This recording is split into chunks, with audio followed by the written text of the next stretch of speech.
अजीजों, एक दुआ हम किया करते हैं जिसके जुमले यूं हैं, जिस तरह हम अपने कसूरवारों को मुआफ करते हैं, तू भी हमारे कसूर हमें मुआफ कर। अब सवाल यह पैदा होता है कि हम सोचते हैं कि जब तक यह दुआ ना पढ़ी जाए उस वक्त तक हमारी इबादत नामुकम्मल है, और अगर कोई खुदा का खादम इस दुआ को करना भूल जाए तो हम उसके खिलाफ फतवे देते हैं कि देखो जी, उसने दुआ ही नहीं पढ़ी, और हम सब उसके पीछे पड़ते हैं। लीडर्स मजबूर हैं कि इस दुआ को पढ़ें।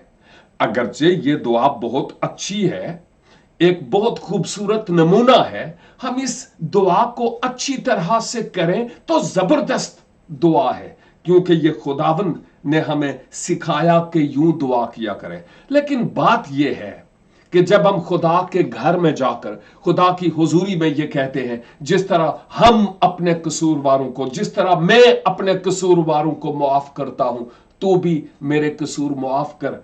सवाल यह है, क्या मैं और आप अपने कसूरवारों को मुआफ करते हैं? और अगर नहीं करते तो क्या हम खुदा के हुजूर जाकर सफेद झूठ बोलकर नहीं आते?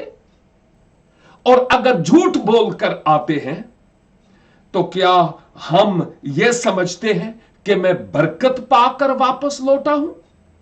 फैसला आपका है। हम जो भी करें सोच और समझ कर करें। खुदा हमारी नीयतों और इरादों से वाकिफ है। मुबारक औसे दा हाल जानो, या हवा उत्ते भरोसा जिसदा गमंडिया कोल ओ नहीं जांदा, ना झूठिया नाल रखदा यारी। खुदावंद मुझे और आपको इस अहम मौजू पर सोचने का फजल अनायत फरमाए। आमीन।